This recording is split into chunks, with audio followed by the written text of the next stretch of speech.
defar na ko ba mu rafet. voilà mais dafa am loo xam ne principe la xam nga nag quel que soit problème bu ñu am. restons dans les principes. surtout ñu des ci principe yi. ak lu mu métti parce que gis nga man ce que je veux pas mooy dans ce combat là waa Pastef dem ba renier seen principe. parce que quelqu'un qui a toujours combattu les pratiques de Macky Sall suñ ko invité mu dem palais pour discuter des questions politiques. il a renié ses principes sans pour autant xaw ma rendre ci compte xaw ma rendre ci compte. mais est-ce que xam nga poussé nañ leen à renier leurs principes. waaw parce que ñoom ñoo ne woon c'est pas normal qu'on utilise le palais pour des activités politiques. ñoo ko waxoon de. ñoo ko waxoon tey. waa léegi les coordonnateurs régionaux yooyu noonu tey lan lañ def par rapport à ce principe là. dañ ko renier. et loolu ça peut même jouer sur la perception que les Sénégalais auront maintenant du nouveau type de Pastef. est-ce que le Pastef bi nekkoon ci opposition bi doon ñu jaay benn ay principe est-ce que Pastef boobu moo fi nekk ba tey. ah en tout cas ça aussi il faut que les gens l'évitent. en tout cas fi mu toll nii moom. waaw moo tax. question yi bëri na. voilà moo tax nag tey c'est une question très sérieuse qu'il faut aborder avec beaucoup de sérénité et de tact. Parce qu'il y a quelqu'un qui invite. Il invite et au cours de ces invitations là mu ngi jàllale message. mu ngi jàllale message boo xam ne boo xoolee en filigrane message bi muy jàllale mooy il veut passer de coupable en victime. victime oui. parce que nag bi soo ko waxee dañ ne woon kon saa waay da doon jouer. waaye gis nga bi mu recevoir coordonnateurs yi mu ngi wane ne Sonko du koy déggal. wala Sonko day jël ay décisions yoo xam ne moom day xëy rek yem ci mu ngi wax ay attaques yu ñu koy attaqué yoo xam ne c'est pas normal donc comme ni ñu ko résumé rek. mais de l'autre côté aussi Samba. mën ngaa comprendre ne xam nga ki émettre xalaat bi mënoon na derrière mu jàpp beneen réaction la Ousmane di am bu wuuteeg bi mu am ne mooy que ni jéem a la invité les cadres. nga xool day bañ. parce que ñoom ñoo ñëw sans pour autant ñu demander ko son avis et malheureusement mu njuy leen. bàyyi gars yi ñu dem mu ne ah non ñi ay coordonnateurs lañ rek grawul. nañ invité député mais nañu pousse un peu plus loin nañu invité les députés ba pare xool. réaction am parce que après dina wax non mais waa ji fan la jëm mais ba léegi Ousmane ne tekk. léegi ce silence là. ñoom seen bopp dafa nekk di brouiller seen piste de réflexion parce que ñoom dañu bëgg a c'est-à-dire comprendre ñu ban game la Ousmane di la nekk ak ñoom. léegi nag pour jéem ko déstabiliser diaboliser ko ak ñenn ñi mais ils vont essayer de voir ñi ko gën a jege nañu jéem a xool naka la ñuy def ak ñoom ba nga xamante ni dinañ ko woo. ñooñu bu ñu ñëwee moom bu amee benn réaction ñu ne leen et voilà. moom Ousmane donc moom mooy problème bi. yokk ci opposition bi la ñuy jël ñoom luy problème la nañu ne Ousmane. léegi ñoom itamit bëgg a jël yeneen problème ne Ousmane donc bëgg nit ñi di xoolee bët Ousmane ne moom mooy problème bi alors que Ousmane mooy solution bi.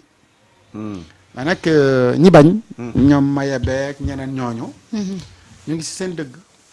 ak ci seen logique. xam nga Maye be moom jotoon na ñam. dem na. ci dem bu njëkk ba. foogoon ne bu yeggee dina lii jëlewu foo lu ko neex. foo dem ñu toroxal la bul fa dellu. gis nga moo tax nag gis nga ces genres de situation là. les gens peuvent l'aborder avec beaucoup de sérénité sans pour autant mu susciter ay problèmes. oui man par exemple moi je trouve que dem ca ndogu ba bu fekkee ne da nga gëm Ousmane Sonko warul yàq dara ci sa loyauté envers Ousmane Sonko. déedéet. waru fa yàq dara da ngay dem pour comprendre. et puis dina la dimbale nga mën a am ay prédisposition par rapport ak yow li ngay gis la nga ci jot tey El Malick mu dem c'est très normal bon tey bu demoon damay jàpp ne c'est tout à fait normal que mu dem. doyen Mayebe mi toog bañ a dem il est dans sa logique. Wallaay. et je trouve que c'est très normal la décision bi mu jël. Cheikh Bara bi toog bañ a dem man aussi je pense que il est dans sa logique parce que am na loo xam ne moom nee na lii moo tax a jóg ndogu bi. xam nga ku ci nekk da ngay xool appréhension bi nga am ci li tax a jóg ndogu bi mooy définir sa def Ousmane dafa libéré ñëpp. Cheikh Bara day wax dëgg yàlla. Ousmane dafa libéré ñëpp. nee na ndogu lan ngay am foofu. ndogu mystique ngay am foofu. léegi nag il faut pas que les gens commencent à créer benn fissure ku dem yaay traite ku demul yow yaay héros non il faut qu'on arrête ça.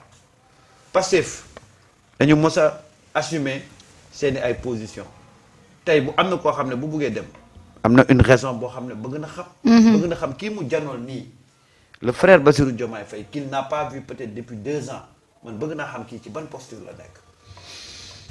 bu ñu demee ba accepter ndogu boobu léegi kay comme coordonnateur régionaux yi dem nañ. waaw. ñu invité député yi ku bëgg a dem demal boo demee la nga fay jëlee ak la ngay comprendre mais ça va te donner une idée sur maintenant ban démarche la ñuy jël mais gis nga dama leen di wax benn affaire Diomaye tey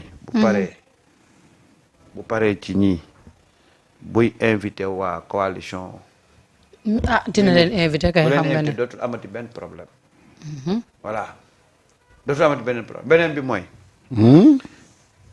Diomaye dem na. nga ne bu invité ñan. coalition Diomaye. Diomaye président. waaw. mooy logique bi. comme moom il tient à sa coalition. te wax na ko coordonnateur régionaux yi de. waaw. est-ce que wax na leen ko. lan la leen wax. nee na leen moom boo gisee mu jël récupérer waat la coalition Diomaye 29 c'est parce que dañoo participer ci élection yi te moom bugul def comme da leen wor bu leen bàyyee. waaw léegi day tax mu ko waa kon siège bi pour lan la. Diomaye ñu communiqué de. waa léegi siège bi pour lan la. lan la koy doyee. wallaahi coalition bi. Diomaye xam na bu baax fi mu jëm. waaw. Diomaye xam na bu baax fi mu jëm. Pape Gueye naan Diomaye koo doon def Diomaye président moom ak yooyu loolu yëpp c'est bien réfléchi Moussa am na lu ma la yónnee téléchargé lu ko parce que loolu dama bëgg nga dugalal ñu ko d'abord après ma door ci ñëw parce que Diomaye xam na bu baax fi mu jëm fi mu toll nii nag ñi xamul fi Diomaye jëm ñooñu ñoo am problème mais moom le jeu est très clair ci moom et Samba daf ko wax si njëlbeen gi ne depuis lii yëpp di am moom ay acte rek lay posé mosoo leen ko dégg mu wax ba nii invité ndogu acte la limogé Bassirou Kébé acte la invité les cadres acte la jël photo dang ci siège yu Diomaye président acte la def lettre bi acte la mais ba léegi déggoo leen ko mu yàgg politique boobu kan moo ko faraloon di def Macky moom day def acte te du wax mu ngi ci trace waaja léegi nag bu fekkee ni dafa gëm li gars yi doon wax ne Macky c'est un génie politique ba tax muy copier ay jëfu Macky Sall naka politique boobu li wut has been la école boobu kii na dem na alors Moussa may ma élément bii nii après ma ñëw ñu commentaire ci waaw. Maître, attendez un peu, oui.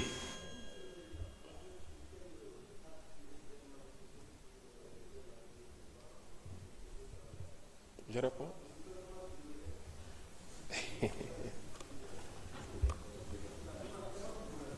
Vous parlez de quel article? Mais c'est la commission qui a fait la mise en accusation, c'est la commission qui va défendre. Je vais répondre.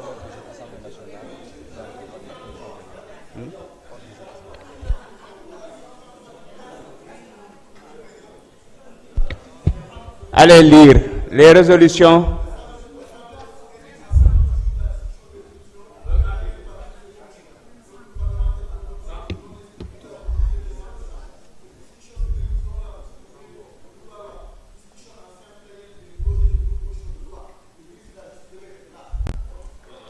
C'est pas une obligation. Je suis désolé. Non. Abdou Mbow, soit vous vous taisez, écoutez-moi, soit vous vous taisez, soit vous sortez de la salle. Vous faites partie Non, depuis tout à l'heure, arrêtez, vous faites partie de la haute cour de justice. Vous ne devez même pas être là, tous vos collections dehors. Dans ce cas, vous restez tranquille et calme. Vous restez tranquille et calme. Voilà. Maître, vous avez la parole pour 30 minutes.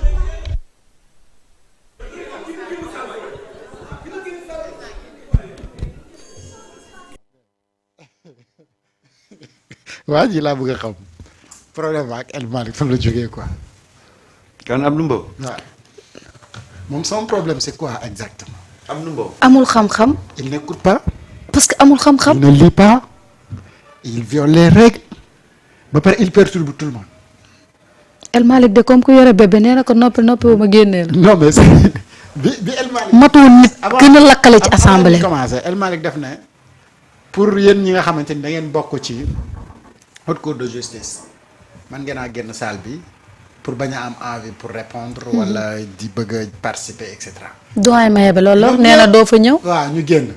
sauf moom ci haute cour de justice la bokk de mais moom mu lànk ne du génn ba pare commission bi di génn ñëw pour défendre seen argument mise en accusation bi mais sa waay lànk bakkandaar ne moom sa waay daal day toog day perturber mbir yi. ah mais nag c'est normal de ça se comprendre. bu ñu yeggee ci loolu Moussa dinañu dugalal également mise en accusation pour ñu gën a comprendre. daa matul nit nag boo nekkee ci foo matul nit nag gën faa ndaw da ngay perturber non tu sais pour ñu xàmmee la en fait ñii nii à chaque fois que y a les journalistes y a les caméramans dañuy def benn affaire pour marquer l'attention parce que comme xam nañ ne presse bi dañu nekk ci fait divers ñenn ci presse bi dañuy dem assemblée mu am ay débat yu intéressant mu am kenn ku jóg def yëfi guignol ñu xëy titré ko moo tax nag ñoom ci loolu logique boobu lañ nekk mais xamuñ ne da leen di décrédibiliser parce que nit ki boo demee boo woowee sa bopp député de surcroît nga ne yow yaa nekkoon président groupe parlementaire u législature bi fi jógee soo mal baare da ndekete kon xam nga ne ñun fi ñu jógee dafa sori kay kii moo nekkoon président groupe parlementaire bi ay waay moom moo doon wax ne dafay voter motion de censure pour daaneel le gouvernement de Ousmane Sonko vous vous rappelez waaw moom moo mujj daaneel boppam ñii nag à chaque fois que bu ñu demee assemblée bu caméraman yi nekkee foofu caméra yi nekkee foofu dañuy bëgg a wone seen bopp mais malheureusement dañ koy def de façon maladroite boo xam ne da leen di dindi seen crédibilité et ce qui est dommage c'est que yenn ci presse bi bu ñu xëyee ci yii la ñuy agrippé wu Abdou Mbow perturbe l'Assemblée nationale su ko defee ñu jël di paasante une bi jàpp ne toj nañ fi alors que dañ leen di xeeb et xam nga lan lay wax sax fii nii ñu doon perturbé daf ne Assemblée nationale warul def mise en accusation bi sans présence su le ministre de la justice moom la ko El Malick di laaj ci ban article la nekk xamu ko sax lire parce que loolu amul fenn fu ñu ko bind ci règle yi te au lieu mu déglu ki def mise en accusation bi c'est-à-dire ñi mu concerné mooy commission bi mais dégluwul mu commencé di perturber moom la ko maître di wax dinaa wallaay xamul mais maître mayu ko dara amul xam-xam xamul mais soo xamul c'est-à-dire nag fii assemblée bi moo tax on a un problème parce que ñi nekk ci assemblée nationale bi yëpp moom moo fa gën a yàgg instant yi bu ñuy wax doyen ci assemblée nationale bi moom Abdou Mbow moomu la ay waay mu ngi ci 3e am su ma juumulee ña fa nekk ñii ci benn lañ nekk ñii ci ñaar moom mu ngi ci ñetteelam moom ba mu commencé politique ba léegi député la nekk waaw mosuma ko gis mu nekk leneen bu mu commencé politique ba léegi député la nekk tey jii assemblée nationale dañu waroon a càng moom mu ñëw wax la ne leen lii ak lii ak lii la parce que expérience bii laa fi fekkee ak bii ak bii ak bii mais c'est lui le perturbateur de l'assemblée nationale. c'est normal nag matul nit di. mais Abdou moom kañ lay mature. day wane boppam. mais kon kañ lay mature. Abdou bu nee tekk kenn du ko ràññee lu ne nag ci assemblée bi. vice président assemblée nationale bee sax nekkoon na ko fi. moom Abdou Mbow mi. moo taxoon ngay dégg mu naan wuy soxlawuñu oto yeeg nangam sangam parce que jamono jooju mu ngi woon kenn xamul ñaata oto sax lañ ko joxoon bi mu nekkee vice président assemblée nationale. donc privilège bu ne am na ko ci assemblée nationale au lieu mu joxe un bon exemple d'un bon parlementaire mais musul a joxe un bon exemple à chaque fois qu'il y ait des perturbations moom mooy perturber assemblée nationale. waaw. mais nag boo joxee bon exemple day fekk nga